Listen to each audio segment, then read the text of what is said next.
Parallel బక్ Nobel బహుమతి పొందిన నవల ది గుడెత్ సుక్షేత్రం 20వ భాగం 14/7/20 20వ అధ్యాయం చాప్టర్. ఇంతలో వ్యాంగ్ చిన్నాయన ఉన్నదున్నట్టు ఆకాశం మించి ఊడిపడినట్టు ఒకరోజు ఇంటి ముందు ప్రత్యక్షమయ్యాడు. అతడెక్కడికి పోయి ఉండాడో ఎందుకో ఏమీ ఎవరు చెప్పరు. అతడే వచ్చి ఉండకపోయినట్టయితే వ్యాంగ్ సర్వస్వం తుడుచుకొని పోయి ఉండేది ఆస్తంతా. అతడు చింపిరి గుడ్డలను వదులుగా మొల చుట్టూ చుట్టుకొని మొగమంతా ఎండకు గాలికి గడుసు వారి ముడతలు పడి అతడు వచ్చేటప్పటికే వ్యాంగ్ పలహారాలు చేస్తాడు. చిన్నాయను చూస్తూనే అతడికి చచ్చినవాడు బతికి వస్తే కలిగినంత ఆశ్చర్యం కలిగి నోరు తెరచుకొని దిగ్భ్రాంతుడై అతని వైపే చూస్తున్నాడు. కానీ ఆయన మాట్లాడే వరకు ఫలాను వాడు అని గుర్తుపడ్డ, తన బాబాయే అని గుర్తుపడ్డ. మనసులో ఎలా ఉన్నా వ్యాంగ్ పైకి మాత్రం మాటల్లో మర్యాద ఉట్టి పడే వెంటనే లేచి నిల్చొని, ఏం బాబాయ్ పలహారమైందా అన్నాడు. అతడు లేదురా, నీతో కూడా చేస్తాలే అంటూ కూర్చొని బల్లపై ఉన్న ఆహార పదార్థాలు ఏమాత్రం బిడియపడకుండా అన్నం, చేపలు, చిక్కుడు గింజలు వగైరా అంతా తిన్నారు. అలా ఆకలి కొన్నవాడిలా సుమారు 3 మూకుడుల గంజి తాగేశారు. అంతవరకు మాట్లాడు. తినడం పూర్తయిన తర్వాత ఎంతో స్వతంత్రంగా, ఇక పడుకుంటాను, 3 రాత్రులుగా నిద్ర లేదు. వాంగుకు ఏం చెయ్యటానికి తోచల. తన తండ్రి గదికి పిలుచుకుపోయి పరుపు చూపించి పరుపు మీద పడుకోమన్నాడు. పరుపు మీద మంచి గుడ్డ పరిచాడు. కొత్త దూది పరుపు, పట్టె మంచం, పెద్ద మేజా కుర్చీ గదిలో అమర్చబడ్డాయి. ఆ గదిలో తండ్రి కోసం వ్యాంగ్ వీటన్నిటినీ కొని ఉంచాడు. ఇవన్నీ చూసి చిన్నాయన వ్యాంగుతో, నువ్వు డబ్బున్నవాడివైనా అని విన్నానురా, కానీ ఇంతటి ఐశ్వర్యవంతుడని నేను అనుకోలేదు అంటూ నిండుగా దుప్పటి కప్పుకొని ఎండాకాలమైన ఉక్కబెడుతున్న ఇంకేం మాట్లాడకుండా గాఢ నిద్రపోయాడు. వ్యాంగు నిశ్చేష్టుడై నడిమి గదిలోకి వెళ్ళి, ఇంకా పినతండ్రిని బయటకు పంపటం సాధ్యం కాని పని. ఇప్పటి నుంచి అతన్ని సాకటం తప్పదు. ఈ విషయాలన్నీ అతనికి తెలుసు. పిన్నమ్మను తలుచుకుంటే మరీ భయమేసి వాళ్ళు వచ్చి తన ఇల్లు చేరటం తథ్యం. అప్పుడు వాళ్లను వారించటం బ్రహ్మతరం కూడా కాదు. అతడు భయపడినట్టే జరిగింది. చిన్నాయన నిద్రలేచి 3 మార్లు ఆవరించి లేచి కూర్చొని బట్టలు సర్దుకుంటూ వ్యాంగ్తో పోయి, నా భార్యను కొడుకును పిలుచుకొని వస్తా. ఏదో మేము 3 ఉన్నాం. పట్టెడన్నానికి జానడు గుడ్డకు ఈ గొప్ప ఇంట్లో ఏ కొరత ఉండదు కదా అన్నాడు. వ్యాంగ్ ఏమంటానికి తోచల. తాను తిని ఒకరికి పెట్టేంత దేవుడిచ్చినందుకు కూడా తన సొంత చిన్నాయను ఇల్లు విడిచి పొమ్మనటం సిగ్గుచేటు కదా. అందులోనూ ఊళ్ళో నలుగురు తన్ను శ్రీమంతుడని గౌరవిస్తున్నారు. ఈ స్థితిలో ఈ పని చేస్తే నలుగురి నోళ్లలో నానాల్సి వస్తుంది. కాబట్టి మింగాలేక కక్కాలేక ఊరుకున్నాడు. పొమ్మనటానికి ధైర్యం చాలా. ఆ రోజు సాయంకాలానికి అతని చిన్నాయన భార్య కొడుకు తీసుకొని వచ్చారు. పాత ఇంట్లో 2 గదులు ఖాళీ చేయించి వాళ్ళని అక్కడ పెట్టారు. వ్యాంగుకు మితిలేని కోపం వచ్చి మనసులో ఎంత ఉన్నా బయటికి మాత్రం నవ్వులు చెందిస్తూ వాళ్ళని పిలిచి పీట వేయాల్సి వచ్చి అతనికి ఇది మరీ మంటగా ఉంది. పిన్నమ్మను చూసినా, ఆమె కొడుకును చూసిన అరికారి మంట నెత్తికెక్కే. ఈ మనస్తాపంతో 3 నాళ్లతో పట్టణానికే వెళ్ళాల. ఒకనాడు ఒలాన్ వాంగుతో కోపం మానండి, ఇది తప్పని బాధ్యత, అనుభవించి తీరాల్సిందే అన్నారు. తమకాశ్రయమిచ్చినందుకు పెనతండ్రి కుటుంబమంతా అతని ఎడల చాలా గౌరవంగా ఉంటున్నారు. నూతన పరిస్థితులకు అందరూ అలవాటు పడ్డారు. వ్యాంగ్ మనసంతా లోటస్ మీదనే కేంద్రీకృతమై తీవ్రత హెచ్చింది. ఇంటిలో శాంతి లేనప్పుడు ఉన్న చోట వెతుక్కోవాల్సి వస్తుందనుకుని అతని హృదయంలో వలపు నిప్పులు రగులుకొన్నాయి. ఆమె మీద వ్యామోహం ఏమాత్రం తగ్గల. ఒలాన్ తన అమాయకత్వం చేత, ముసలివాడు జరాభారంతో, సింగ్ స్నేహం వల్ల తెలుసుకోలేని విషయాన్ని వ్యాంగ్ పినతల్లి పసిగట్టగలిగింది. ఒకనాడామె ఒలానుతో నవ్వుతూ, వ్యాంగ్లంగ్ మనసు ఏదో కొత్త పుష్పం మీద వాలినట్టుందే అన్నది. ఓలాకు ఇదేమీ అర్థం కాదు. ఆమె కేసి కన్నులప్పగించి చూస్తూ ఉంది. ఆమె మళ్ళా నవ్వి, స్పష్టంగా చెబితే కానీ తెలుసుకోలేని స్థితిలో లేవే. బండ పగల కొట్టినట్టు, పండు వలచి చేతిలో పెట్టినట్టు చెప్పాలేనే. నీ మగడి మనసు వలపుతో పిచ్చెక్కి ఎవతినో ప్రేమిస్తున్నాడు అన్నది. తన గది కిటికీలో గుండా వ్యాంగ్ ఈ మాట విన్నారు. వాళ్ళంతా లోటస్లో ఉండి రావటం చేత రాత్రంతా సోలిపోయాడు.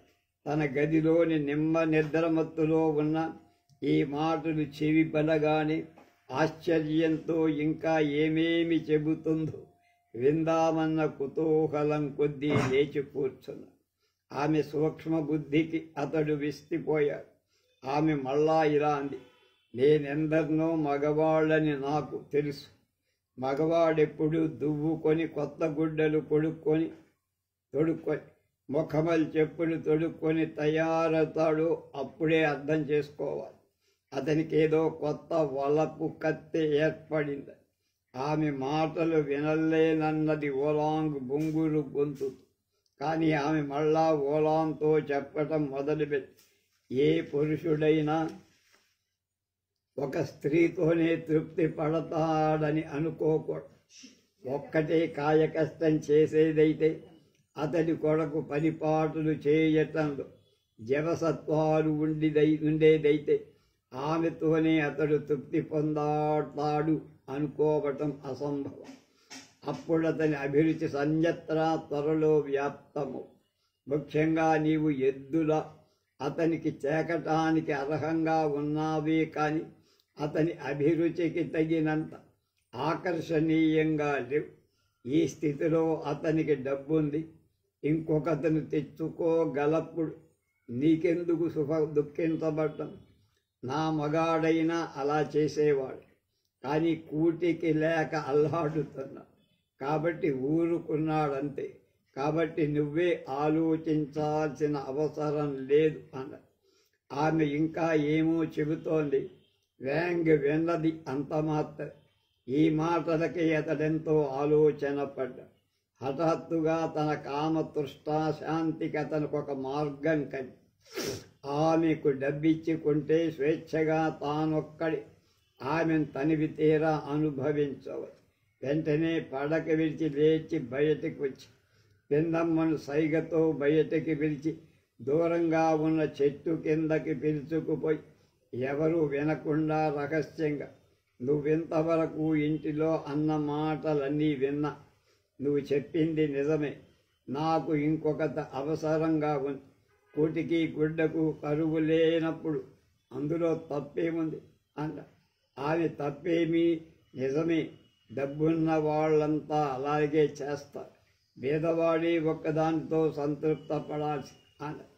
అంతా ఇతడు ముందు అతడు ఏమంటాడు ఆమెకు తెలుసు. ఊహించినట్టే అన్నాడు. నా కోసం పెత్తనం చేసే మధ్యస్థులెవరు?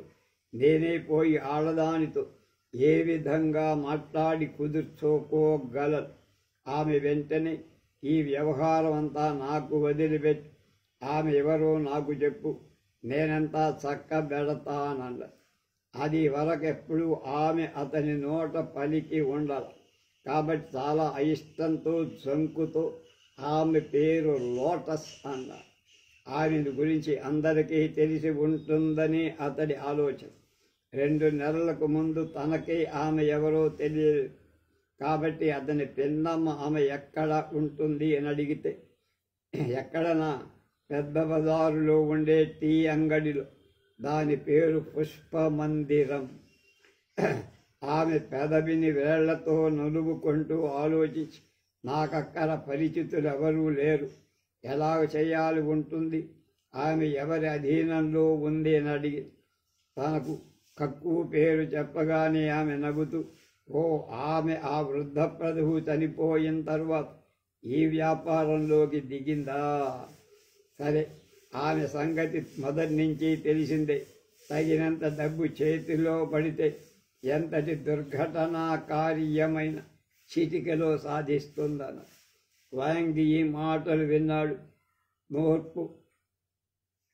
అతని నోరు పుండు పడిపోయింది. హీన స్వరంలో అతడు, వెండైనా సరే, బంగారమైనా సరే, ఏదైనా సరే ఇచ్చి దాన్ని వదిలించాను. అప్పటి నుంచి ఎంత ఇష్టమున్న వ్యవహారం చక్కబడే వరకు టీ గృహానికి అతడు వెళ్ళల. తనలో తాను ఆమె ఇంటికి రాకపోతే గొంతు కోసుకుంటాను, మళ్ళా మొగం చూడననుకున్నాడు. ఆమె రాకపోతే అన్న మాటలు అనుకున్నప్పుడు ఎంతో దిగులై. కాబట్టి మాటి మాటికి పెన్నమ్మ దగ్గరికి పోయి, మనకు డబ్బులేం కొదవలేదు, ఈ విషయంలో ఏ అనుమానం పెట్టుకోకుండా వ్యవహారం జరిపించు, కావలసినంత కలిమి కలవారమని కక్కుతో చెప్పావా లేదా? ఆమె మన ఇంట్లో యువతని పుల్ల అవతల పెట్టాల్సిన పని లేదు. కోరిన తిండి తిని కావాల్సిన గుడ్డకై హాయిగా ఉండొచ్చు అని ఆమెతో చెప్పు అని చెప్పి పదే పదే ఈ మాటలు విని పిన్నమ్మకు విసుగెత్తి, విసుగుతో ఆమె చాలు చాలు, నాకేం బుద్ధి లేదనుకున్నావా? ఇలాంటి వ్యవహారం నాకేమైనా కొత్త? అంతా నా మీద వదిలి ఊరుకు, నేనంతా సరిచేస్తా. ఈ విషయాలన్నీ ఆమెకెన్నో మార్లు విశదంగా చెప్పాలే అన్నది. సరే, అప్పటి నుండి వ్యాంగ్ లోటస్కు వస్తే ఏ విధంగా ఉండాలో ఆలోచించి తదనుగుణంగా ఇల్లంతా సర్దుతుంది. ఇల్లంతా ఊడ్చడం, పూయటం, బెంచీలు, కుర్చీలు వాటి స్థానాలు ఉంచడం, పనులన్నీ ఓలాంతో చేయిస్తుంది. పాపం ఆమె మాట్లాడకుండా అన్నీ చేస్తుంది. రాబోయే ఇదంతా ఆమెకప్పుడే తెలుసు. అయినా చేయగలిగిందేం లేదు. ఓలాన్ సరసన పరుండటమే అతని దుస్సహంగా ఉంది. 2 స్త్రీలున్నప్పుడు ఇంటిలో గదులెక్కువగా ఉండటం అవసరమని, తాను తనకు వలపు కత్తె వేరుగా ఉండటానికి ప్రత్యేకమైన గది ఉండటం అవసరమనుకున్నాడు.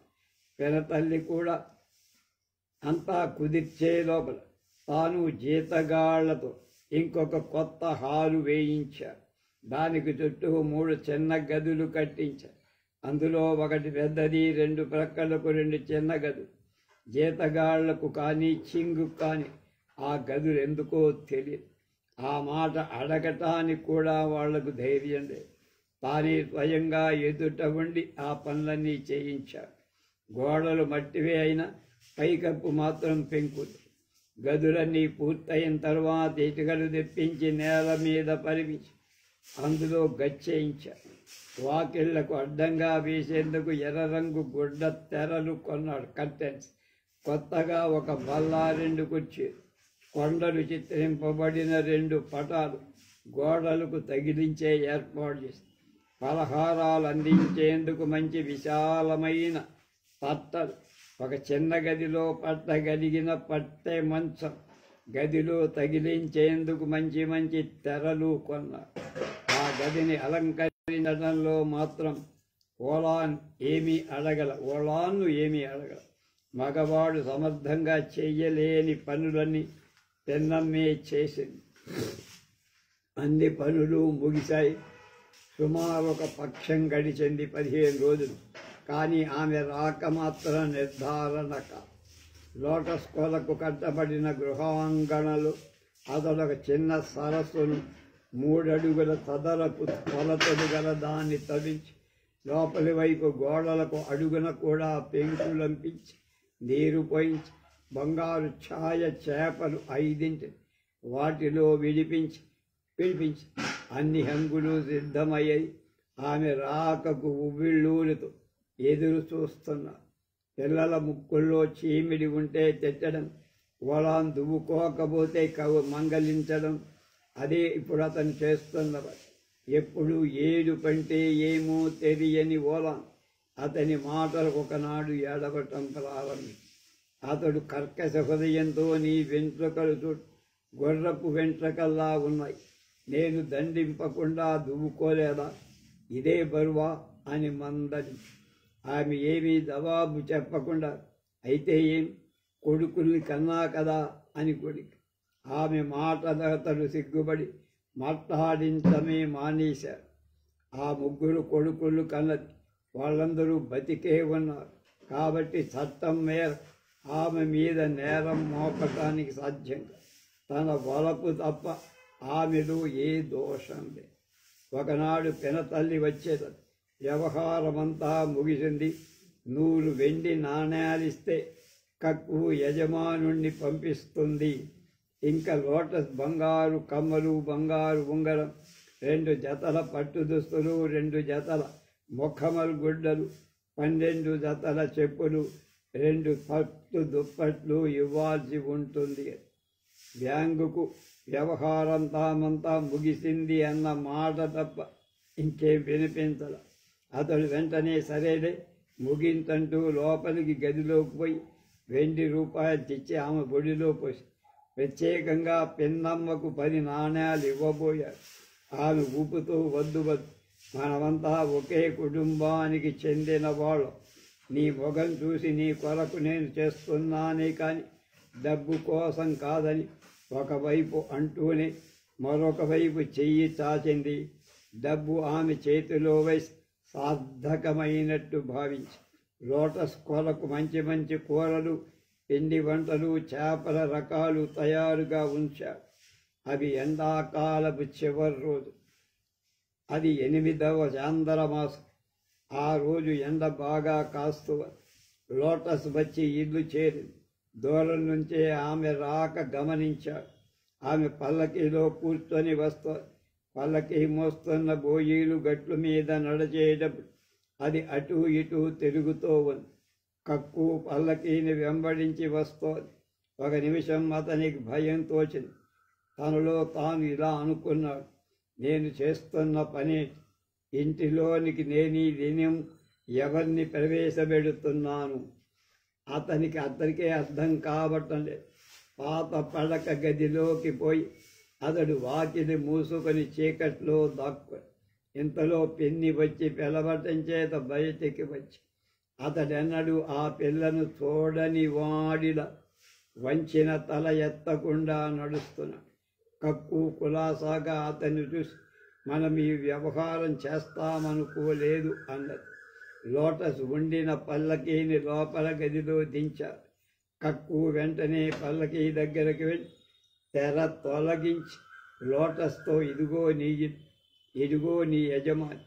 పల్లకీ మోసికి వచ్చిన బోయీల మొగాల్లో ఒక వింత నవ్వు చిందులు తొక్కి వేంగుకు గుండెల్లో చెయ్యి పెట్టి కలచినట్టయి. వాళ్ళందరూ పట్టణపు వీధుల్లో తిరిగే ఆటకాయలని, వట్టి పనికి మారిన లఫంగులని అతడికి తెలుసు. ఎంతో కోపం వచ్చింది. అయినా మాట్లాడు. తెర వెనుక అందమైన పుష్పంలా లోటస్ కూర్చి ఉంది. ఆమె దర్శనంతో అతని కోపం మాయమై ఆమెను తాను కొన్న సంగతి, తను చూసి ఆమె వెనక వచ్చిన నవ్విన సంగతి ఒక్కసారి మరుపుకొచ్చి శరీరం కంపిస్తూ ఉంది. కట్టు కదలక నిలుచుని ఆమె వైపు చూస్తున్నాడు. ఆమె కూర్చున్న తోట నుంచి లేచి మహావయ్యారంగా తల వంచి తన చిన్న పాదాలి తడబడుతూ కక్కు ఆధారంగా నడుస్తాడు. అతనితో ఆమె మాట్లాడ కక్కునే మెల్లగా, నా గది ఎక్కడా అని అడిగింది. ఇంతలో వ్యాంగ్ పినతల్లి మరో పక్కకు ఊతగా వచ్చి వాళ్ళిద్దరి నడుమ నడుస్తూ లోటస్ తన కొరకు ప్రత్యేకంగా ఏర్పాటు చేయబడిన ఇంట్లో ప్రవేశం. ఆమె రాక ఆ ఇంట్లో ఎవరికీ తెలియదు. ఆ రోజు జీతగాళ్లను సింగును కూడా ఏదో దూరంగా పొలానికి పంపారు. పొలాన్ని ఇద్దరు చిన్నపిల్లలతో కూడా ఎక్కడికో వెళ్ళింది. ఎక్కడికి పోయిందో అతడికి తెలియదు. కొడుకులిద్దరూ బడికి వెళ్ళారు. ముసలివాడు గోడ కానుకొని కొనుక్కుతున్నాడు. అతనికేమీ వినబడను కూడా కనపడదు.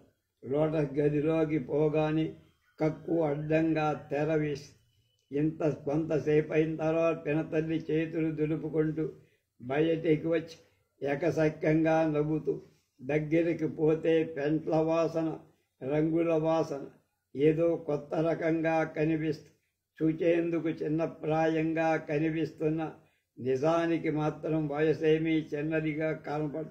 కొన్నాళ్ళు ఆగితే పురుషులు కన్నెత్తి కూడా చూడరేమో. అందుకనే ఇక్కడికి వచ్చి, లేకపోతే ఎంత డబ్బిచ్చినా, వెండి బంగారం ఇచ్చినా, ఎంత ధనవంతుడు వచ్చినా కాదనుకుంటా. నిజమాడినందుకేమీ అనుకోవు కదా అన్నది. ఈ మాటలు వింటున్నప్పుడు వ్యాంగ్ మొగం మీద కోపం కనపడటం చూసి ఆమె వెంటనే సర్దుకొని, అయినా ఈమె చాలా అందంగా ఉంది, ఇంత అందగత్తె నేనెక్కడా చూడలే, అందులోనూ ఎన్నాళ్ల నుంచి అందచందాలు లేని ఓలాంతో వండినని ఈమె తప్పక పండగ నాటి భోజనంలాగా ఆకర్షణీయంగా ఉంటుంది అని. వ్యాంకేమీ బదులు మాట్లాడాల. గదిలో పాదఛాయలు వేస్తున్నాడు. ఆమె మాటలు విని ఊరుకోలేక వెంటనే ఎర్రని తొలగించుకొని లోటస్ ఉన్న గదిలోకి పోయాడు. పగలంతా సాయంకాలం వరకు రాల. ఇంతవరకు ఓలాన్ ఇంటికి రాల. తెల్లవారుజామున పొర తీసుకొని ఒక ఆకులో ఇంత సర్ది పట్టుకొని పిల్లవాళ్లతో వెళ్ళిపోయి ఇప్పటి వరకు ఎక్కడో పనిచేసి చీకటి పడుతూ ఆయాసంతో బురద పూసుకొని పిల్లలను వెంట పెట్టుకొని మౌనంగా ఇంటికి వెళ్ళి ఎప్పటిలా వంట చేసి మామూలు మేరకు మైదాపై అన్ని అమర్చి ముసలివాడికి, పెద్ద కూతురికి, చిన్న పిల్లలకు అన్నం పెట్టి తాను పడుకునేందుకు ముందు అలవాటు మేర స్నానం చేసి వ్యాంగు ఆమె వస్తుందని మేజా మీద కూర్చు, కానీ ఆమె గదిలోకి పోయి ఒంటరిగా పడుకు. రాత్రింబగళ్ళు వ్యాంగ్ లోటస్తోనే కాలక్షేపం. అతనికి ఆమెతోటే లోకం. రోజు పోయి ఆమె గదిలో కూర్చొని ఆమె ఏమేం చేస్తుందో చూస్తూ ఉండటం తప్ప అతనికేం పని లేదు. కాలు గడప దాటట్లా. లోటస్ కక్కు ఆమెకు రోజు నూనె పెట్టి వేన్నీళ్ళ స్నానం చేసి సువాసన వెదజల్లే నూనె వెంట్రుకలు రాసి ముస్తాబు చేసి కక్కుకు లోటస్ కోరి తెచ్చుకుంది. కక్కు కూడా పనికి మారిన వాళ్ళను 20 మంది సేవించడానికంటే దండిగా డబ్బిచ్చే ఆమె దగ్గరే ఉండటం మంచిదన్న అభిప్రాయంతో లోటస్ వెంట వచ్చి, అందుకే కక్కు లోటస్ ప్రత్యేకంగా ఒక్కటిగా ఉంటున్నారు. పగలంతా లోటస్ తన గదిలో నీడపాటున ఎండ కన్నెరగ కూర్చొని మిఠాయి పళ్ళు తింటూ వ్యాంగ్తో కాలం గడి. సాయంకాలం అవుతూనే అతన్ని పంపించేది. కక్కు మళ్ళా ఆమెకు స్నానం చేయి కొత్త గుడ్డలు తొడిగి సింగారించేది. తర్వాత లోటస్ మెల్లగా నడుస్తూ సరస్సులోని బంగారు రంగు చేపలను చూస్తూ నిలబడి వ్యాంగు కూడా ఆమె పక్కన నిలబడి ఆ చేపల వైపు చూసేవాడు. అతని దృష్టంతా కొనదేరిన ఆమె చిన్న పాదాల మీదే ఉండేది. అంతమైన ఆ చిన్న పాదాలు లోకంలో ఇంకెవరికీ లేనే లేవని అతడి భావం. ఈ విధంగా అతడు ఆమెతో ఆనందంతో తేలిపోతున్నాడు. 21వ అధ్యాయం రేపు.